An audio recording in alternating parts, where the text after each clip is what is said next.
നിങ്ങൾക്ക് നല്ല ഗ്യാസിന്റെ പ്രശ്നം ഉണ്ടെന്നുണ്ടെങ്കിൽ ഈ ഡൈജസ്റ്റ് പ്രോ എടുക്കുക. അതല്ല നിങ്ങൾക്ക് നല്ല വയറ്റുന്ന പോകുന്ന പ്രശ്നമാണെന്നുണ്ടെങ്കിൽ ഈ ഹാർമോണിക്സ് എടുക്കുക. ഇതെന്താണെന്നല്ലേ, ഇത് രണ്ടും ഒരു സപ്ലിമെന്റ്സ് ആണ്.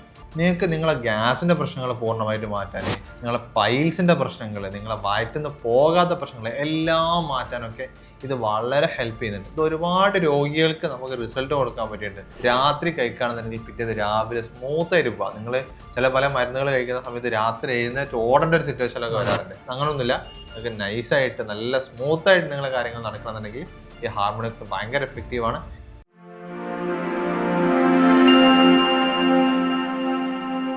ഓക്കെ, ഇപ്പം ഒരുപാട് ആളുകൾ അനുഭവിക്കുന്ന ഒരു പ്രശ്നമാണ് ഗ്യാസിന്റെ പ്രശ്നങ്ങൾ, വയറ്റുന്ന പോകാത്ത പ്രശ്നങ്ങൾ, പിന്നീട് അത് പൈൽസിലേക്ക് മാറുന്നത്. ഈ എന്തുകൊണ്ടാണ് ഇവർക്ക് ഇത്ര തോന്ന ഗ്യാസ് രോഗികൾ ഇപ്പൊ നമ്മുടെ നാട്ടിലുള്ളത്? അതിന് മാത്രം മെഡിസിൻസ് ആളുകൾ കുടിക്കുന്നുണ്ട്. പിന്നെ എന്തുകൊണ്ട് അത്ര ഗ്യാസിന്റെ പ്രശ്നം വരുന്നത്? ഒന്ന് നമ്മുടെ ലൈഫ് സ്റ്റൈലിന്റെ പ്രശ്നം. ഇനി ഇതിപ്പോ നേരത്തെ പറഞ്ഞ പോലെ പല ആൾക്കും ഗ്യാസിന് മരുന്ന് കുടിക്കുന്നുണ്ട്, ഗ്യാസ് കംപ്ലീറ്റ് മാറിയില്ല എന്നുള്ളത്. എന്താന്ന് വെച്ചിട്ടുണ്ടെങ്കിൽ എല്ലാവരും കുടിക്കുന്ന ഒരു മരുന്നാണ്, ഓൾമോസ്റ്റ് എല്ലാതും സെയിം മരുന്നാണ് കുടിക്കുന്നത്. പക്ഷെ എല്ലാവരും ഉണ്ടാകുന്ന ഗ്യാസിൻ്റെ കാരണങ്ങൾ പലതും, പല കാരണങ്ങളിലൂടെ എന്ത് ചെയ്യുന്നുണ്ട്, ഈ ഗ്യാസിൻ്റെ പ്രശ്നം ഉണ്ടാവാറുണ്ട്. അപ്പോൾ ചില ആൾക്ക് ടെൻഷൻ അടിച്ച് ഗ്യാസ് വരാം, ചിലർക്ക് ഭക്ഷണത്തിലൂടെ ഗ്യാസ് വരാം, ചിലർക്ക് ഉറക്കം കുറഞ്ഞിട്ട് ഗ്യാസ് വരാം, ചില ഭക്ഷണം കഴിച്ചിട്ട് ഗ്യാസ് വരാം, ഭക്ഷണം കഴിക്കുക, ഇതൊക്കെ വരും, എല്ലാതും ഗ്യാസാണ്. ഇതിനെല്ലാത്തിനും കുടിക്കുന്ന ഓൾമോസ്റ്റ് നമ്മൾ എന്താ പറയുക റാൻഡാക്ക് പോലെയുള്ള പാൻഡോപ്പ് പോലെയുള്ള ഇങ്ങനെ എന്തെങ്കിലും മെഡിസിൻ മാത്രം കഴിക്കുക എന്നുള്ളതാണ്. അപ്പോൾ അത് പറ്റൂല. അപ്പോൾ നമ്മുടെ ആ കാരണങ്ങൾക്ക് യോജിച്ച് വരുന്ന മെഡിസിൻ തന്നെ എന്ത് ചെയ്യണം, നമ്മൾ കഴിക്കണം. എങ്കിലും എന്ത് ചെയ്യാൻ പറ്റുള്ളൂ, ഗ്യാസ് പൂർണ്ണമായിട്ട് നമുക്ക് മാറ്റിയെടുക്കാൻ പറ്റുള്ളൂ. ഓക്കെ, ഇപ്പോൾ ചില ആളുകൾ നമ്മൾ സാധാരണ പറയാറില്ല ഭക്ഷണം കഴിച്ചിട്ടില്ലെങ്കിൽ ഗ്യാസ് വരില്ലെന്ന് വരുന്നുണ്ട്. പക്ഷേ ഭക്ഷണം കഴിച്ചോണ്ടിരുന്നതിനാ ഗ്യാസ് വരേണ്ട ആവശ്യം? അതെന്താ വെച്ചിട്ടുണ്ടെങ്കിൽ ചില ആളുകൾ കണ്ടിട്ടുണ്ടായിരുന്നു, ഭയങ്കര നെഞ്ചരിച്ചുള്ള ആളുകളുണ്ടാവും, ഛർദ്ദിക്കാൻ വരിക, പുളിച്ചത് കെട്ടുക എന്ന് വെച്ചിട്ട് അതൊരു ടീമുണ്ട്. അതേപോലെ വേറൊരു ടീമാണ് വയറ് വീർക്കുക. എന്ത് കഴിച്ചാലും വയറ് വീർക്കുക, ഈ പറഞ്ഞ പോലെ ശോധന കിട്ടൂല, ഭക്ഷണം ദഹിക്കാത്ത മാതിരി വെള്ളം കുടിച്ചിട്ട് വയറ് വീർക്കുന്നുണ്ടെന്ന്. അതുകൊണ്ട് അത് ഈ പറഞ്ഞതുപോലെ ഒന്ന് അത് ഹൈപ്പോ അസിഡിറ്റി എന്ന് പറയുന്ന ഒരു കണ്ടീഷൻ ഉണ്ട്. നമ്മുടെ ഭക്ഷണം ദഹിക്കണതിന് ആസിഡ് ഇമ്പോർട്ടൻ്റ് ആണ്. ഈ ആസിഡിന്റെ എമൗണ്ട് കുറയുന്ന ഒരു അവസ്ഥ വയറ്റിൽ വന്നാൽ എന്ത് ചെയ്യും, ഇത് ദഹിക്കൂല, ഇതിങ്ങനെ കെട്ടിക്കിടക്കുന്ന അവസ്ഥ. അപ്പോൾ വിശപ്പുണ്ടാവില്ല. അതുപോലെ വയറ് വീർക്കുന്ന പ്രശ്നങ്ങൾ, വയറ് ഉറക്കുന്ന പ്രശ്നങ്ങൾ, ഈ കീഴുവായൊക്കെ ഭയങ്കര സ്മെല്ലിൽ പോകുന്ന അവസ്ഥ ഒക്കെ പലരും പറയുന്നതാണ്. ഇതൊക്കെ എന്ത് ചെയ്യുന്നുള്ള ആളുകൾ പതിവായിട്ട് കണ്ടുവരുന്നുള്ളതാണ്. നേരെ ഓപ്പോസിറ്റ് മറ്റൊന്ന്, അതായത് നെഞ്ചരിക്കുക, ഛർദ്ദിക്കുക, വയറ് കാളിച്ചാന്ന് കേട്ടില്ല. നമ്മളിപ്പോൾ ഒരു ഭക്ഷണം കഴിച്ചിട്ട് നല്ല രീതിയിൽ ഫുഡ് അടിച്ചതാവും, പക്ഷെ ഒരു മണിക്കൂറായിട്ടുണ്ടല്ലോ വീണ്ടും അതേപോലെ കഴിക്കാനുള്ള ടെൻഡൻസി ഇങ്ങനെ വരും. അതിങ്ങനെ കൂടുതലായിട്ട് കഴിക്കുന്ന ഒരു അവസ്ഥ. അതേപോലെ ചിലപ്പോൾ ഉണ്ടായിരിക്കും ഭക്ഷണം കഴിച്ച ഉടനെ തന്നെ ടോയ്ലറ്റ് പോകാനുള്ള ഒരു അവസ്ഥ വരിക. കുറേ ആൾക്കാർ അനുഭവിക്കുന്നുണ്ട്. ഇതൊക്കെ പ്രശ്നമുണ്ട്. ഇതൊക്കെ കഴിക്കൽ എന്താ നമ്മള് ഈ ഗ്യാസിന് മരുന്നാണ്. അപ്പോൾ അതുകൊണ്ട് തന്നെ നമുക്ക് ഇത് എന്ത് ചെയ്യാൻ പറ്റില്ല, ഇതിൽ നിന്ന് റിലീവ് കിട്ടൂല. അപ്പോൾ പല പേഷ്യൻസ് എൻ്റെ അടുത്ത് വരുമ്പോൾ പറയും, ഡോക്ടർ ഞാൻ ഗ്യാസിൻ്റെ മരുന്ന് കഴിക്കണ്ടറിയും. എത്ര കാലമായിട്ട്? ഞാൻ 10 കൊല്ലമായിട്ട് കഴിക്കുന്നുണ്ട്, 12 കൊല്ലം കഴിക്കുന്നുണ്ട്. കഴിച്ചതുകൊണ്ട് എന്തെങ്കിലും ഗുണമുണ്ടോ വെച്ചാൽ ഇല്ല. അത് ആ ഒരു സമയത്ത് ഒരു മരുന്ന് എന്ന് പറയുന്നത് അസുഖം മാറാനല്ലേ ആണ്. ഞാനതാ മനസ്സിലാണ്. ഈ നമ്മൾ ഓരോരോ മെഡിസിൻ കഴിക്കുന്ന സമയത്ത് നമ്മൾ ഉദ്ദേശിക്കേണ്ടത് എന്താ, അത് മാറി കിട്ടണം.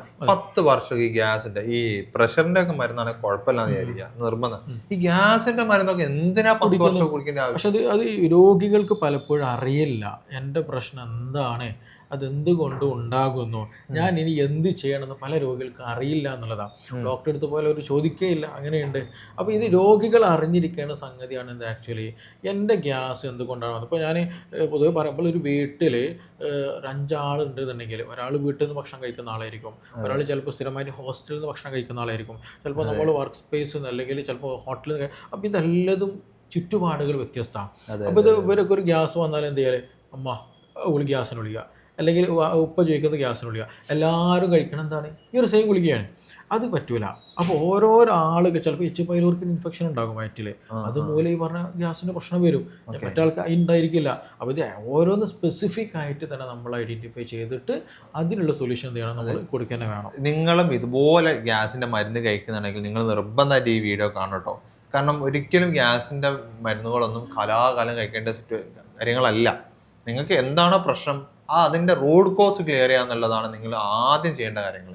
ഇപ്പോൾ ഡോക്ടർ സംസാരിച്ച പോലെ നിങ്ങൾക്കും ഇത്തരം പ്രശ്നങ്ങളുണ്ടെങ്കിൽ ഡോക്ടറുടെ കൺസൾട്ടേഷൻ എടുക്കാവുന്നതാണ്. നിങ്ങൾക്ക് ഓൺലൈനായിട്ടും ഓഫ്ലൈനായിട്ടും കൺസൾട്ടേഷൻ എടുക്കാവുന്നതാണ്. അതിൻ്റെ കൂടുതൽ ഡീറ്റെയിൽസ് അറിയണമെന്നുണ്ടെങ്കിൽ താഴെക്കാവുന്ന നമ്പറിൽ കോൺടാക്ട് ചെയ്താൽ മതി. അപ്പോൾ ഡോക്ടർ പറഞ്ഞല്ലോ, നമ്മൾ വയറ് വീർക്കുന്ന ഹൈപ്പർ അസിഡിറ്റിയും ഹൈപ്പോ അസിഡിറ്റിയും, ശരിക്കും എന്തുകൊണ്ടാണ് ഈ ഹൈപ്പർ അസിഡിറ്റി വരുന്നത്? അല്ലെ അത് ശരിക്കും എന്താണ് ഈ ഹൈപ്പർ അസിഡിറ്റി? ഹൈപ്പർ ആസിഡ് ഭക്ഷണം ദഹിക്കണമെന്നുണ്ടെങ്കിൽ ആസിഡ് വളരെ ഇമ്പോർട്ടൻ്റ് ആണ്. നമുക്കൊക്കെ അറിയാം ആസിഡ് ഇമ്പോർട്ടൻ്റ് ആണ്. ചില കണ്ടീഷനിൽ എന്ത് ചെയ്യും, ഇതിൻ്റെ പ്രൊഡക്ഷൻ കൂടും. ഇപ്പോൾ ടെൻഷൻ കൂടിയ ചില ആളുകൾ പ്രൊഡക്ഷൻ കൂടാറുണ്ട്. അതുപോലെ നമ്മുടെ സ്റ്റൊമക്കിൽ ഒരു ഭാഗത്ത്, അതായത് ആൻട്രൽ റീജിയനിലെ ഭാഗത്ത് ഒരു ഇറിറ്റേഷൻ, ഇൻഫ്ലമേഷൻ വന്നു കഴിഞ്ഞാൽ എന്ത് ചെയ്യും, ഇത് പ്രൊഡക്ഷൻ നല്ല രീതിയിൽ കൂടും. സ്പൈസസ് ഉള്ള കൂടെ ഫുഡ് കഴിച്ചാൽ ട്രിഗറിങ് ഉണ്ടാക്കി സെക്രീഷൻ നല്ലോണം കൂടും. അപ്പോൾ ഇങ്ങനെ സെക്രീഷൻസ്, ആസിഡിൻ്റെ സെക്രീഷൻ കൂടിക്കഴിഞ്ഞാൽ എന്ത് ചെയ്യും, ഹൈപ്പർ അസിഡിറ്റി, പുളിച്ചിത കെട്ടലുകൾ, വയറ് കാളിച്ചേണ്ട പ്രശ്നങ്ങൾ, അമിതമായിട്ട് വിശപ്പിൻ്റെ പ്രശ്നങ്ങൾ, ഇങ്ങനെ ഇത് നല്ല രീതിയിൽ അവർ കൂടുന്നുള്ളതാണ്. അപ്പോൾ അങ്ങനെയുള്ള ആളുകൾക്ക് നമ്മൾ ചെയ്യാനുള്ളത് എന്ത് ചെയ്യണം, സെക്രീഷൻ കുറയ്ക്കണം. എന്താണ് റീസൺ നോക്കിയിട്ട് അതിനുള്ള മരുന്ന് കഴിക്കണം എന്നുള്ളതാണ്. അപ്പോൾ അതേപോലെ തന്നെ ഓപ്പോസിറ്റ് പുറത്തുണ്ടായിരിക്കും ഈ പറഞ്ഞതുപോലെ തന്നെ ഇൻഫെക്ഷൻ വരിക. അതേപോലെ തന്നെ ഈച്ച പൈലോറിക്കിൻ ഇൻഫെക്ഷൻ കാരണം ഹൈപ്പർ അസിഡിറ്റി ഉണ്ടാകും, ഹൈപ്പോ അസിഡിറ്റി, കാരണം അത് ഓരോ പൊസിഷനിലാണ് നമ്മുടെ വയറ്റിൽ എന്തെങ്കിലും ഇൻഫെക്റ്റഡ് ആകൽ. അപ്പോൾ അതിനനുസരിച്ച് നമ്മൾ എന്ത് ചെയ്യും, മാനേജ് ചെയ്യണം എന്നുള്ളതാണ്. അപ്പോൾ ചില ആളുകൾക്ക് പറഞ്ഞതുപോലെ അസിഡിറ്റി കുറയും. അപ്പോൾ ചില ആളുകൾ നമ്മൾ എന്തെങ്കിലും കഴിച്ചാൽ വയറ് വീർക്കുക, എന്തെങ്കിലും വെള്ളം കുടിച്ചാൽ, നേരത്തെ പറഞ്ഞാൽ വെള്ളം കുടിച്ചാൽ വയറ് വീർക്കുക. അതേപോലെ തന്നെ നമ്മൾ ചിലപ്പോൾ കക്കരി അല്ലെങ്കിൽ ഫ്രൂട്ട്സ് കഴിച്ചാൽ വയറ് വീർക്കുക, ഗ്യാസ് വരിക. ഫ്രൂട്ട്സ് ഒക്കെ നല്ലതാണ്, നമ്മളൊക്കെ പറയുന്ന, നല്ല ഫൈബർ കണ്ടന്റും. പക്ഷെ ചില ആളുകൾക്ക് ഇത് പ്രശ്നം ഉണ്ടായിരിക്കും. അത് ഈ പറഞ്ഞതുപോലെ കണ്ടീഷൻ വരുന്നതാണ്. അപ്പോൾ ഇത് എല്ലാ ആളുകൾക്കും എന്ത് ചെയ്യരുത്, ഒരേ കണ്ടീഷനും ഒരേ അവസ്ഥയും ഒരേ മരുന്ന് നമ്മൾ നിർണ്ണയിക്കരുത്. ഓക്കെ, അപ്പോൾ ഈ ഹൈപ്പർ അസിഡിറ്റി ആണോ അല്ലെ ഹൈപ്പർ അസിഡിറ്റി ആണോ എന്നുള്ളത് നമ്മൾ എങ്ങനെ മനസ്സിലാക്കാം? അത് സിമ്പിളാണ്. അത് ഒന്ന് ഈ പറഞ്ഞതുപോലെ ലക്ഷണങ്ങൾ വെച്ച് നോക്കാം. രണ്ടാമത് നമുക്ക് എന്ന് വെച്ചിട്ടുണ്ടെങ്കിൽ സിമ്പിളായിട്ട് ചെയ്യാൻ പറ്റും. നമ്മൾ ആപ്പിൾ സിഡർ ACV ഉണ്ടല്ലോ, അത് ജസ്റ്റ് എന്ത് ചെയ്താൽ ഒരു ടീസ്പൂൺ അല്ലെങ്കിൽ ഒരു 1/2 ടീസ്പൂൺ, ഒരു 1/2 ഗ്ലാസ്, ഒരു ഗ്ലാസ് വെള്ളത്തിൽ നിന്ന് മിക്സ് ചെയ്തിട്ട് എന്ത് ചെയ്യുക, നമ്മളത് കുടിക്കുക. അത് കുടിച്ച് കഴിഞ്ഞപ്പോൾ തന്നെ എന്ത് ചെയ്യാം, ഒരു എമ്പക്കം, ഒരു ആശ്വാസം, ഒരു റിലീവിങ് കിട്ടുന്നുണ്ടെങ്കിൽ മനസ്സിലാക്കണം എന്ത്, ഹൈപ്പോ അസിഡിറ്റിയാണ്. അതായത് അയാൾക്ക് ഗ്യാസ് കുറവാണ്, ആസിഡ് സെക്രീഷൻ കുറവാണെന്നാണ്. അപ്പോൾ നമ്മൾ എക്സസൈസ് ഒരു ആസിഡ് സംഗതി കഴിക്കുമ്പോൾ ഒരു റിലീവ് ചെയ്യും, ഒരു കംഫർട്ട് ഫീൽ ചെയ്യും. അതേസമയം ഹൈപ്പർ അസിഡിറ്റി ഉള്ള ആളുകളാണ് ഇത് യൂസ് ചെയ്യണമെന്നുണ്ടെങ്കിൽ നെഞ്ചരിയും, പുകച്ചിൽ വരും, എരിച്ചിൽ വരും. അതോടെ പിന്നെ കഴിക്കരുത്. അപ്പോൾ അത് വേണമെന്നില്ല. ഇപ്പോൾ നമ്മൾ ചില ആളുകളുണ്ടാവും ഉപ്പിലിട്ട് കഴിച്ചാൽ ഇതേ എഫക്റ്റ് ഉണ്ടാവും. ഉപ്പിലിട്ട് കഴിച്ചാൽ ചില ആൾ നല്ലൊരു കംഫർട്ട് ഫീൽ ചെയ്യും, ചില ആൾക്ക് എരിച്ചിൽ വരും. അത് ഇതുകൊണ്ട് വരുന്നതാണ്. അപ്പോൾ എല്ലാ ആളുകൾക്കും ഇത് പറ്റില്ല. അത് നോക്കിയിട്ട് നമ്മൾ കഴിക്കാൻ പാടുള്ളൂ. അപ്പോൾ ഇത് സിമ്പിൾ ടെസ്റ്റ്, നമുക്ക് വീട്ടിൽ നിന്ന് തന്നെ ചെയ്യാൻ പറ്റുന്ന കാര്യം തന്നെയാണ് അത്. ഓക്കെ, ഇത് രണ്ടെണ്ണത്തിനും ഇപ്പോൾ ഡോക്ടർ നേരത്തെ പറഞ്ഞല്ലോ, പല ഭക്ഷണങ്ങളും ഇപ്പോൾ നമ്മൾ കഴിക്കുന്ന ലൈഫ് സ്റ്റൈലൊക്കെ പ്രശ്നങ്ങൾ വരുന്നുണ്ട്. ഇത് എന്താണ് നമ്മുടെ ഭക്ഷണത്തിൽ പ്രത്യേകമായിട്ട് നമ്മൾ ശ്രദ്ധിക്കേണ്ടത്? ഭക്ഷണത്തിൽ രണ്ടും സെപ്പറേറ്റ് ആയിട്ട് തന്നെ ഞാൻ ഇപ്പോൾ എൻ്റെ അടുത്ത് വരുന്ന പേഷ്യൻസിനോട് അങ്ങനെ തന്നെ പറയലുണ്ട്. ഇപ്പോൾ ഡോക്ടർ പറഞ്ഞല്ലോ, നമുക്ക് കഴിക്കുന്ന ഭക്ഷണങ്ങൾ ഇതിന് ഭയങ്കര ഇമ്പോർട്ടൻ്റ് ആണ്. ഗ്യാസ് ഉണ്ടാവാനും ഗ്യാസ് ഇല്ലാതെ നോർമൽ കണ്ടീഷനിൽ പോകാനും. ഇപ്പോൾ ഗ്യാസ് ഇത്തരം പ്രശ്നമുള്ള ആളുകൾ നിർബന്ധമായിട്ട് ഒഴിവാക്കേണ്ട ഭക്ഷണങ്ങൾ എന്തൊക്കെയാണ്? അത് 2 കണ്ടീഷൻ നമ്മൾ നോക്കണം. ഇപ്പോൾ ഞാൻ നേരത്തെ പറഞ്ഞല്ലോ, ഹൈപ്പർ അസിഡിറ്റി ഉണ്ട്, ഹൈപ്പോ അസിഡിറ്റി ഉണ്ട്. അപ്പോൾ ചില ആളുകൾക്ക് ചില ഫുഡ് പറ്റൂല, അത് അങ്ങനെ തന്നെയാണ്. ഞാൻ പൊതുവേ എൻ്റെ അടുത്ത് വരുന്ന എല്ലാ പേഷ്യൻസിനോടും അത് നിർബന്ധമായിട്ട് പറഞ്ഞു കൊടുക്കലുണ്ട്, ഏത് കേസ് വന്നാലും. അപ്പോൾ ഇതിലെടുത്ത് പറയുമ്പോൾ ഹൈപ്പർ അസിഡിറ്റി, പുളിച്ചിത കെട്ടലുകൾ, നെഞ്ചരിച്ചിൽ, അതേപോലെ കൂടുതൽ വിശപ്പ് ഇങ്ങനെ കൂടുതലായിട്ട് വരിക, അങ്ങനെയുള്ള ആളുകളുണ്ടാവും. അവരോട് ഞാൻ പറയുന്നത്, ഒന്ന് നേന്ത്രപ്പഴം അത് ശ്രദ്ധിക്കണം, കഴിക്കരുത്. അതേപോലെ ഡേറ്റ്സ് വല്ലാണ്ട് എന്ത് ചെയ്യരുത്, ഈത്തപ്പഴം നല്ലോണം ശ്രദ്ധിക്കണം. അതുപോലെ നോൺ വെജ് തൽക്കാലമൊക്കെ എന്ത് ചെയ്യാം, ഒന്ന് ഹോൾഡ് ചെയ്യുക, സ്റ്റോപ്പ് ചെയ്യുക. അതുപോലെ സ്പൈസസുകൾ, എരിവ് കൂടിയ ഭക്ഷണങ്ങൾ, അച്ചാറ് പോലുള്ളത്, അതുപോലെ ബേക്കറി ഐറ്റംസുകൾ, അതേപോലെ തന്നെ നമ്മൾ ഓയിൽ, കരിച്ചത് കുരിച്ചതൊക്കെ ഉണ്ടല്ലോ, അതൊക്കെ എന്ത് ചെയ്യുന്നത് മാറ്റി വയ്ക്കുക. അതേപോലെ പാവക്ക നമ്മൾ നല്ലോണം ശ്രദ്ധിക്കേണ്ടതാണ്, കൈപ്പങ്ങ എന്ന് പറയുമല്ലോ, അത് ശ്രദ്ധിക്കണം. അതേപോലെ പഴുത്ത മാങ്ങ കുറച്ചൊരു ബുദ്ധിമുട്ടുണ്ടാക്കാറുണ്ട് പല ആളുകളിലും. അതേപോലെ തന്നെ വരുന്നതാണ് മുരിങ്ങാക്ക. ഇതൊക്കെ നല്ലതാട്ടോ, ഇതൊക്കെ നല്ല ഫുഡാണ്. പക്ഷേ ഈ ഹൈപ്പർ അസിഡിറ്റി ഉള്ള ആളുകളിൽ ഇത് കഴിച്ചു കഴിഞ്ഞാൽ ഇറിറ്റേഷനും, എരിച്ചിലും, പുകച്ചിലും. ഈ ആളുകളൊക്കെ എടുത്ത് നോക്കി കഴിഞ്ഞാൽ ഇതൊക്കെ ഒരു സ്ഥിരമായിട്ട് കഴിക്കുന്നതാണ്. ഇന്ന് എൻ്റെ അടുത്ത് പേഷ്യൻ വന്നിട്ടുണ്ട്, ഇതൊക്കെ ഞാൻ കഴിക്കുന്ന കേട്ടോ എന്ന് പറയാം. അവർക്ക് ഒരു ഭയങ്കര ഇഷ്ടമായിരിക്കും. അപ്പോൾ അതിങ്ങനെ ശീലമായിട്ട് വന്നു കഴിഞ്ഞാൽ എന്ത് ചെയ്യും, അത് ട്രിഗർ ചെയ്തുകൊണ്ടേയിരിക്കും എന്നുള്ളതാണ്. അപ്പോൾ ആ ഭക്ഷണം, അപ്പോൾ അതിന് പകരമായിട്ട് നമുക്ക് കഴിക്കുകയാണെന്നുണ്ടെങ്കിൽ വെജിറ്റബിൾസ്, പേരക്ക നല്ലൊരു ഓപ്ഷനാണ്. അതേപോലെ കക്കരി, ഞാൻ എപ്പോഴും പറയുന്നത് കക്കരി കഴിക്കുക. അതേപോലെ ചിരങ്ങ, പിന്നെ വഴുതനങ്ങ, പിന്നെ അങ്ങനെ വാട്ടറി ആയിട്ടുള്ള ഫ്രൂട്ട്സുകൾ, വെജിറ്റബിൾസുകൾ എന്ത് ചെയ്യുക, ഭക്ഷണത്തിൽ ഉൾപ്പെടുത്തുക. അതേപോലെ തന്നെ തൈര്, മോരുണ്ടല്ലോ, പുളി കുറഞ്ഞ ടൈപ്പ് കേട്ടോ, നല്ല പുളി ആകരുത്. കൂടുതൽ പുളി ആയി കഴിഞ്ഞാൽ ചിലപ്പോൾ ചില ആൾ കോൺസ്റ്റിപ്പേഷൻ വരും, അത് നമ്മൾ ശ്രദ്ധിക്കണം. പിന്നെ ഒന്നുമില്ലെങ്കിൽ യോഗേട്ട് നമ്മൾ എന്ത് ചെയ്യണം, നല്ല രീതിയിൽ ഭക്ഷണത്തിൽ ഉൾപ്പെടുത്തുക എന്നുള്ളതാണ്. ഇത് കഴിക്കുമ്പോൾ തന്നെ എന്ത് ചെയ്യും, ഹൈപ്പർ അസിഡിറ്റി ഉള്ള ആളുകൾക്ക് നല്ല കംഫർട്ടായിരിക്കും, ഭയങ്കര ഹാപ്പി ആയിരിക്കും. ഈ പറഞ്ഞ പ്രശ്നങ്ങൾ നല്ല രീതിയിൽ കുറയുകയും ചെയ്യുന്നുള്ളതാണ്. പിന്നെ അതേസമയം ഇപ്പോൾ ഹൈപ്പോ അസിഡിറ്റി കേസ് എടുത്ത് നോക്കുകയാണെന്നുണ്ടെങ്കിൽ അവർ ശ്രദ്ധിക്കാതെ, അവർ ആസിഡ് സെക്രീഷൻ കുറവാണ്, വയറ്റിൽ എന്ത് ചെയ്യുന്നില്ല, ശരിയായ രീതിയിൽ ദഹനരസങ്ങൾ ഉൽപ്പാദിപ്പിക്കുന്നില്ല. അപ്പോൾ വയറ്റിൽ എന്ത് വേണം, കുറച്ച് ട്രിഗറിങ് വരണം, ഈ സെക്രീഷൻസ് ഉണ്ടാക്കിയിടണം. അപ്പോൾ സ്പൈസസ് അടങ്ങിയിട്ടുള്ള ഫുഡ് കഴിക്കുക എന്നുള്ളതാണ്. എസ്പെഷ്യലി നമ്മളെ ഗ്രാമ്പൂ, അതേപോലെ തന്നെ ചുക്ക്, ഇഞ്ചി, പിന്നെ പട്ട, ഇങ്ങനെയുള്ള കുരുമുളക് ഇപ്പോൾ ഇങ്ങനെയുള്ള ഭക്ഷണങ്ങൾ എന്ത് ചെയ്യുക കഴിക്കുകയാണെന്നുണ്ടെങ്കിൽ നല്ല കംഫർട്ടാവും, പെട്ടെന്ന് ദഹിക്കുകയും ചെയ്യും. അപ്പോൾ ഞാൻ പൊതുവെ പറയാറുണ്ട്, നിങ്ങൾക്ക് അങ്ങനെ ഒരു ഹെവിനെസ് ഒക്കെ കഴിക്കുകയാണെന്നുണ്ടെങ്കിൽ ഒരു ചുക്ക് കാപ്പി കുടിക്കുക എന്ന് പറയും.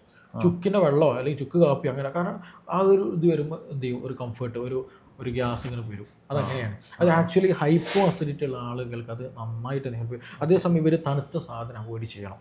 ഈ ഹൈപ്പോസിറ്റി അസിഡിറ്റി കുറവുള്ള ആളുകൾക്ക് തണുത്ത സാധനങ്ങൾ, അതേപോലെ തന്നെ തൈര്, മോര്, പിന്നെ അതേപോലെ തന്നെ ഇങ്ങനത്തെ സംഗതികൾ, ഫ്രൂട്ട്സുകൾ എന്ത് ചെയ്യുക, ജസ്റ്റ് ഒന്ന് കുറയ്ക്കണത് നല്ലതാണ് ഇവർക്ക് ഈ പറഞ്ഞതുപോലെ. അതേപോലെ തന്നെ ഇവർ ശ്രദ്ധിക്കണം, നല്ല രീതിയിൽ മൂവ്മെൻറ്റും കൂടെ എന്ത് ചെയ്യണം, കൂട്ടണം. അപ്പോൾ ഭക്ഷണത്തിൽ ഈ കാര്യങ്ങളും ഇതൊക്കെ ചുറ്റുപാട് എടുക്കുമ്പോൾ എന്ത് ചെയ്യും, ഹൈപ്പോ അസിഡിറ്റി ആൾക്ക് ഇത് ശ്രദ്ധിക്കുക, ഹൈപ്പർ മറ്റേ ശ്രദ്ധിക്കണം. പക്ഷെ നമ്മൾ പലപ്പോഴും എന്ത് ചെയ്യും, ഇതൊന്നും നോക്കാതെ നമുക്ക് ഇഷ്ടമുള്ള ഫോക്കസ് ചെയ്യൽ, അതുകൊണ്ട് ഇത് മാറി കിട്ടുകയില്ല. ഭക്ഷണത്തിൽ നമ്മൾ നിർബന്ധമായിട്ട് എന്ത് ചെയ്യണം, ശ്രദ്ധിക്കാനാണ്. ഇപ്പോൾ ഇത്രയും ഗ്യാസ് ഉള്ള ആളുകൾക്ക് നമ്മൾ നേരത്തെ പറഞ്ഞ പോലെ ഈ ഡൈജസ്റ്റ് പ്രോ ഭയങ്കര ഹെൽപ്പ് ചെയ്യുന്നുണ്ട്. എങ്ങനെയാണ് നമ്മൾ നല്ല ഗ്യാസ് ഉള്ള സമയത്ത്, നല്ല മൈഗ്രെയിൻ ഉള്ള ആളുകൾക്ക്, ഇപ്പോൾ മുട്ടുവേദന, അതായത് പിന്നെ റുമറ്റോയ്ഡ് ആർത്രൈറ്റിസ് ആളുകൾക്ക് എങ്ങനെയാണ് ഈ ഡൈജസ്റ്റ് പ്രോ ഹെൽപ്പ് ചെയ്യുന്നത്? ഇത് ഡൈജസ്റ്റ് പ്രോ ആക്ച്വലി എന്താ വെച്ചിട്ടുണ്ടെങ്കിൽ, ഞാൻ നേരത്തെ പറഞ്ഞു, നമ്മൾ പല ആളുകളും ഈ സ്റ്റൊമക്കിൽ ഇൻഫെക്ഷൻ വരും, അല്ലെങ്കിൽ ഗ്യാസ്ട്രൈറ്റിസ് എന്ന് പറയുന്ന ഒരു അവസ്ഥ വരും, ഇൻഫെക്ഷൻ വരിക. ഈ പറഞ്ഞ പോലെ നമ്മൾ ഫുഡിലൂടെയോ നമ്മുടെ ലൈഫ് സ്റ്റൈലിൽ വരുന്നതാണ്. അപ്പോൾ ആ ഒരു ഗ്യാസ്ട്രൈറ്റിസ് എന്ന് പറയുന്ന ഒരു കണ്ടീഷൻ വരുമ്പോഴാണ് പലപ്പോഴും എന്ത് ചെയ്യുന്നത്, ഈ ഹൈപ്പർ അസിഡിറ്റിയും ഹൈപ്പോ അസിഡിറ്റി ഉണ്ടാകുന്നത് എന്നുള്ളത്. അപ്പോൾ നമ്മൾ പൊതുവേ നമ്മളൊരു ഗ്യാസിന് മരുന്ന് കുടിക്കുമ്പോൾ എന്താ വെച്ചിട്ടുണ്ടെങ്കിൽ, ആൻറ്റാസിഡ് കഴിക്കുന്ന സമയത്ത് എന്ത് ചെയ്യും, ആ വയറ്റിലുണ്ടാകുന്ന ആസിഡിൻ്റെ എമൗണ്ട് ഒന്ന് കുറയ്ക്കും, ആ ഒരു സമയത്തൊന്ന് കുറക്കും. അതാണ് അതിൻ്റെ എഫക്റ്റ് വരില്ലേ. അവിടെ അതിൻ്റെ ബാക്കിൽ ഉണ്ടാകുന്ന ഇൻഫെക്ഷനോ ഇൻഫ്ലമേഷനോ നീർക്കെട്ടിനോ എന്ത് ചെയ്യുന്നില്ല, അത് ഹീലാക്കുന്നില്ല എന്നുള്ളതാണ്. അപ്പോൾ ഇതിന് ആക്ച്വലി ഇതിന് ഏറ്റവും വലിയൊരു ബെനിഫിറ്റ് അല്ലെങ്കിൽ റിസൾട്ട് നമുക്ക് കാണാൻ പറ്റുള്ളത് അവിടെ ഇൻഫ്ലമേഷൻ നല്ല രീതിയിൽ കുറക്കുന്നുള്ളത്. ഇതിൻ്റെ ഒരു ബേസിക് കണ്ടന്റ് എന്ന് പറയുന്നത് ഇരട്ടിമധുരം. ഈ ഇരട്ടിമധുരത്തിൻ്റെ ബെനിഫിറ്റ് എന്താ വെച്ചാൽ anti inflammatory, anti H pyloric effect ഉള്ളതാണ്. അതേപോലെ തന്നെ നമ്മളിപ്പോൾ എന്തെങ്കിലും അൾസറോ അല്ലെങ്കിൽ എന്തെങ്കിലും ചെറിയൊരു എരിത്മ പോലെ അല്ലെങ്കിൽ എന്തെങ്കിലും ഒരു അതിൻ്റെ സൂപ്പർഫിഷ്യൽ ലെയറിൽ എന്തെങ്കിലും കംപ്ലൈൻറ്റ് ഉണ്ടെങ്കിൽ അത് മാനേജ് ചെയ്യാനും അവിടെ ഒരു കോട്ടിങ് ഉണ്ടാക്കാനൊക്കെ എന്ത് ചെയ്യും, ഈ ഇരട്ടി മധുരം നന്നായിട്ട് ഹെൽപ്പ് ചെയ്യുന്നതാണ്. അപ്പോൾ ഇതിലുള്ള ഒരു കോമ്പിനേഷൻ എന്ന് പറഞ്ഞിട്ടുണ്ടെങ്കിൽ അവിടെയുള്ള ഇൻഫെക്ഷനും ഇൻഫ്ലമേഷനും നല്ല രീതിയിൽ, അതായത് റൂട്ട് കോസ് അങ്ങനെ പറയാം, ആ റൂട്ട് കോസ് ക്ലിയർ ആക്കാൻ ഇത് നന്നായിട്ട് ഹെൽപ്പ് ചെയ്യും. അപ്പോൾ അതുകൊണ്ട് തന്നെ ഇത് കഴിച്ചു കഴിഞ്ഞാൽ പല ആളുകൾക്കും ഭയങ്കര ഹെൽപ്ഫുള്ളാണ്. നല്ല രീതിയിൽ എന്ത് ചെയ്യുന്നുണ്ട്, ഈ പറഞ്ഞതുപോലെ ബെനിഫിറ്റും. അത് മാത്രമല്ല, ഇപ്പോൾ നേരത്തെ പറഞ്ഞു റുമാറ്റിക് ആർത്രൈറ്റിസിൻ്റെ കേസുകളിൽ, അതേപോലെ തന്നെയാണ് ഈ ഗട്ട് ഓറിയൻറ്റഡ് ആയിട്ട് വരുന്ന പല കേസുകളുണ്ട്, ചിലപ്പോൾ ടെൻഷൻ വരുന്ന കേസുകളുണ്ട്, ഭയങ്കര മൈഗ്രൈൻ്റെ കേസുകൾ വരുന്നുണ്ട്. അപ്പോൾ ഇങ്ങനെ പ്രത്യേകിച്ച് അൺനോൺ ആയിട്ടുണ്ടാകുന്ന പല ഒറിജിൻ കേസുകളുണ്ട് ഗട്ട് റിലേറ്റഡ് ആയിട്ട് വരുന്നത്. അത് പലതും ഈ പറഞ്ഞ പോലെ നമ്മുടെ ദഹന സംബന്ധമായിട്ട് പ്രശ്നങ്ങൾ ഉണ്ടാകുന്നതാണ്. അപ്പോൾ അങ്ങനെ ആ ദഹന സംബന്ധം, ആ ഒരു ദഹനം പ്രോപ്പറായി കഴിഞ്ഞാൽ തന്നെ എന്ത് ചെയ്യും, ഈ പറഞ്ഞ മൈഗ്രെയിൻ ആണെങ്കിലും ശരി, ഈ പറഞ്ഞതുപോലെ ആർത്രൈറ്റിസിൻ്റെ കേസാണെങ്കിലും ശരി, സോറിയാസിസ് എക്സിമ പോലെയുള്ള ഡാൻഡ്രഫ് പോലെയുള്ള ഇതിൻ്റെ ഒക്കെ കേസിന് ഏറ്റവും ബെസ്റ്റ് എന്ന സാധനം എന്താണ്, ഒന്ന് നന്നായിട്ട് ഹെൽപ്പ് ചെയ്യുന്ന ഒരു സാധനമാണ്. അവർക്കൊക്കെ ഇത് യൂസ് ചെയ്യാൻ പറ്റും, നല്ല റിസൾട്ട് കിട്ടുകയും ചെയ്യും. ഓക്കെ, നിങ്ങൾക്ക് ഇത്രയും ഗ്യാസിൻ്റെ പ്രശ്നങ്ങൾ ഉണ്ടെങ്കിൽ, നിങ്ങൾക്ക് ഡൈജസ്റ്റ് പ്രോ വേണമെന്നുണ്ടെങ്കിൽ നിങ്ങൾ ഡോക്ടറുടെ കൺസൾട്ടേഷൻ എടുക്കാവുന്നതാണ്. അതിന് കൂടുതൽ ഡീറ്റെയിൽസ് അറിയണമെങ്കിൽ നിങ്ങൾക്ക് താഴെ നമ്പറിൽ കോൺടാക്ട് ചെയ്താൽ മതി. അതുപോലെ തന്നെ ഡോക്ടറുടെ ഓൺലൈനും ഓഫ്ലൈനായിട്ട് കൺസൾട്ടേഷൻ അവൈലബിൾ ആണ്. നിങ്ങളിപ്പോൾ ഓൺലൈൻ കൺസൾട്ടേഷൻ ചെയ്യുകയാണെന്നുണ്ടെങ്കിൽ തന്നെ നിങ്ങൾക്ക് ഈ മെഡിസിൻസ് ഒക്കെ നിങ്ങൾക്ക് കൊറിയർ ചെയ്ത് അയച്ചു തരുന്നതുമാണ്. അപ്പോൾ കൂടുതൽ ഡീറ്റെയിൽസ് അറിയണമെന്നുണ്ടെങ്കിൽ താഴെ കാണുന്ന വാട്സപ്പ് ലിങ്കിൽ ക്ലിക്ക് ചെയ്താൽ മതി. ഇപ്പോൾ ഡോക്ടർ നമ്മൾ നേരത്തെ പറഞ്ഞു, നമ്മുടെ കോൺസ്റ്റിപ്പേഷൻ, നമ്മുടെ മലബന്ധം മാറാൻ, വയറ്റിന്ന് നല്ലപോലെ പോകാൻ വേണ്ടിയിട്ട്, വയറൊന്ന് ക്ലീൻ ആയി കിട്ടാൻ വേണ്ടിയിട്ട് നമുക്ക് ഈ ഹാർമോണിക്സ് ഭയങ്കര ഹെൽപ്പ് ചെയ്യുന്നുള്ളത്. എങ്ങനെയാണ് ഈ ഹാർമോണിക്സ് ഇവർ ഹെൽപ്പ് ചെയ്യുന്നത്? ഇത് ആക്ച്വലി ഇപ്പോൾ കോൺസ്റ്റിപ്പേഷൻ പല ആളുകളും മരുന്ന് കഴിക്കുന്നവരുണ്ട്. എനിക്കറിയുന്ന, ഞാൻ പലതും ഇവിടെ നിർത്തലുണ്ട്, സ്ഥിരമായിട്ട് മരുന്ന് കഴിക്കുന്ന ആളുണ്ട്. അപ്പോൾ ഇതിൽ പല ആളുകൾക്കും ഇന്നാലും ആദ്യം ഒരു ടാബ്ലറ്റ് യൂസ് ചെയ്യും അവർ. ആ ടാബ്ലറ്റ് ഒരു കുഴപ്പമെന്നുള്ള റിസൾട്ട് ഉണ്ട്, ഒരു 1.5 മാസം ഉപയോഗിച്ചിട്ട് പിന്നെ അത് എഫക്റ്റ് ആവില്ല. അത് ഒന്നെങ്കിൽ ചിലപ്പോൾ ഒരു ഡോസ് കുട്ടി കഴിക്കും, അല്ലെങ്കിൽ വേറെ എന്തെങ്കിലും അടുത്ത ടാബ്ലറ്റിൽ കിടക്കും. ഇത് പല ആളുകൾ ഒരു അറൗണ്ട് ഒരു 40-45 ഏജ് കഴിഞ്ഞ ആളുകൾ സ്ഥിരമായിട്ട് എടുക്കുന്ന സംഗതിയാണ്. അപ്പോൾ ഇത് ആക്ച്വലി ഒന്ന് ഈ പറഞ്ഞ പോലെ ഗട്ട് മൂവ്മെൻറ്റ് കുറയുന്ന സമയത്ത്, നമ്മുടെ മൂവ്മെൻറ്റ് കുറയുന്ന സമയം, നമ്മുടെ എക്സ്റ്റേണൽ മൂവ്മെൻറ്റ് കുറയുന്ന സമയത്ത്, ഭക്ഷണം പ്രോപ്പർ അല്ല എന്നുണ്ടെങ്കിൽ ഇതിലൊക്കെ എന്ത് ചെയ്യും, ഇതിൽ വരും. സിമ്പിളായിട്ട് പറയുകയാണെങ്കിൽ നമ്മുടെ ഇൻറ്റസ്റ്റൈനിൽ ഇൻഫ്ലമേഷൻ ഉണ്ടെങ്കിൽ തന്നെ എന്ത് ചെയ്യും, ഈ പറഞ്ഞതുപോലെ ഗട്ട് ഭയങ്കര സ്ട്രോങ് ആയി നിൽക്കും. കോൺസ്റ്റിപ്പേഷൻ നല്ല രീതിയിൽ, വൈൽസൊക്കെ അതുകൊണ്ടാണ് പല ആളുകൾക്ക് വരുന്നത്, കോൺസ്റ്റിപ്പേഷൻ കാരണം. അപ്പോൾ ഇതിൽ ആക്ച്വലി ഒരു മെയിൻ കണ്ടന്റ് ഒന്ന് നമ്മളെ ഈ സനാമക്കി എന്ന് പറയും, പണ്ട് കാലങ്ങളിൽ യൂസ് ചെയ്യുന്ന സാധനം, അതിൻ്റെ ഇതും. അതേപോലെ മറ്റൊന്നാണ് ഈ മഞ്ഞൾ എന്ന് പറയുന്നത്. ഇത് രണ്ടും ഭയങ്കര പൊട്ടൻഷ്യലുള്ള നല്ല റിസൾട്ട് ഉള്ള സംഗതിയാണ്. അപ്പോൾ അതുകൊണ്ട് തന്നെ ഇതൊരു ആൻറ്റി ഇൻഫ്ലമേറ്ററി എഫക്റ്റ് നല്ലോണം ഉണ്ടാവും. അപ്പോൾ കുടലിലവിടെ കുറേ കാലം അവിടെ മല നിന്നത് കൊണ്ട് പല പ്രശ്നങ്ങളുണ്ടായിരിക്കും, ലീക്കി കട്ട് പോലെയുള്ള പ്രശ്നങ്ങളുണ്ടായിരിക്കും. അതേപോലെ ഡിസ്ബയോസ് എന്ന് പറയുന്ന കണ്ടീഷൻ, അങ്ങനെയൊക്കെ പല ഇഷ്യൂസുകൾ അവിടെ ഉണ്ടായിരിക്കും. അപ്പോൾ ആ ഒരു കണ്ടീഷനും ആ ഇൻഫ്ലമേഷനൊക്കെ കംപ്ലീറ്റ് മാറി കിട്ടാൻ എന്ത് ചെയ്യും, മഞ്ഞൾ നമ്മളെ നല്ല രീതിയിൽ ഹെൽപ്പ് ചെയ്യും. അപ്പോൾ അതുകൊണ്ട് തന്നെ ഇത് ജസ്റ്റ് എന്ത് ചെയ്താൽ മതി, ഒരു ടീസ്പൂണൊക്കെ രാത്രി തേനിലോ ഇനി അതല്ലെങ്കിൽ ജസ്റ്റ് വെള്ളത്തിൽ ഒന്ന് മിക്സ് ചെയ്തിട്ട് കഴിച്ചാൽ മതി. അപ്പോൾ ചിലപ്പോൾ ഫുഡ് പ്രൊഡക്റ്റ് കഴിച്ചാൽ ചിലപ്പോൾ എന്താ വെച്ചിട്ടുണ്ടെങ്കിൽ നല്ലോണം ശ്വാസം ഉണ്ടാവും. അത് രാവിലെ എണീറ്റിട്ട് പിന്നെ ജോലിക്ക് പോകാൻ പറ്റില്ല, ഒരു പണി എടുക്കാൻ പറ്റില്ല, ആകെ ഡിസ്റ്റർബ്ഡ് ആയി പോകും. ഇത് അങ്ങനെ ഉണ്ടാവില്ല. അതായത് എക്സസ് ആയിട്ട് മൂവ്മെൻറ്റ് കിട്ടൂല.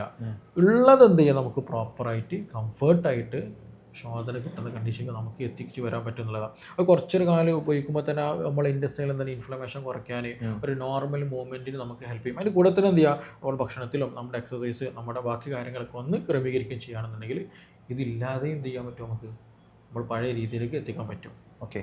അപ്പോൾ അതായത് നിങ്ങൾക്ക് നല്ല കോൺസ്റ്റിപ്പേഷൻ ഉണ്ടെങ്കിൽ അത് മാറിക്കിട്ടും. വയറ്റിന്ന് പോവാത്ത പ്രശ്നങ്ങൾ, വയറൊന്ന് ക്ലീൻ ചെയ്യണം എന്നുള്ള ആഗ്രഹമുള്ള ആളുകൾ, നിങ്ങൾ ഇത്തരം ബുദ്ധിമുട്ട്, ഗ്യാസിൻ്റെ നല്ല ബുദ്ധിമുട്ടുള്ള ആളുകൾക്ക്, കീവായുവിൻ്റെ പ്രശ്നങ്ങൾ, ഗ്യാസ് വരുന്ന പ്രശ്നങ്ങൾ, കാലിലെ മുട്ടിൻ്റെ വേദന, മൈഗ്രെയിൻ്റെ പ്രശ്നങ്ങൾ, ഇതിനൊക്കെ പൈൽസ്, പ്രത്യേകിച്ച് പൈൽസ്, ഒരാഴ്ചൻ്റെ ഉള്ളിലാണ് നമ്മുടെ ഈ ഒരു ഹാർമോണിക്സിൻ്റെ പൈൽസിൻ്റെ റിസൾട്ട് എന്ന് പറയുന്നത്. അപ്പോൾ നിങ്ങൾ ഇത്തരം പ്രശ്നങ്ങൾ അനുഭവിക്കുന്നുണ്ടെങ്കിൽ നിങ്ങൾ ഡോക്ടറെ കൺസൾട്ടേഷൻ എടുത്തിട്ട് ഈ ഹാർമോണിക്സും ഡൈജസ്റ്റ് പ്രോ ഒക്കെ നിങ്ങൾക്ക് എടുക്കാവുന്നതാണ്. അപ്പോൾ അതിനെക്കുറിച്ച് കൂടുതൽ അറിയണമെന്നുണ്ടെങ്കിൽ താഴെ കാണുന്ന നമ്പറിൽ കോൺടാക്ട് ചെയ്താൽ മതി. Doctor online and offline consultation available ആണ്. അതിന് വേണ്ടിയിട്ടാണ് എന്നുണ്ടെങ്കിൽ താഴെ കാണുന്ന വാട്സപ്പ് ലിങ്കിലേക്ക് ക്ലിക്ക് ചെയ്യുക. അപ്പോൾ ഇതുപോലുള്ള മറ്റൊരു വീഡിയോയുമായിട്ട് നമുക്ക് വീണ്ടും കാണാം. Thank you.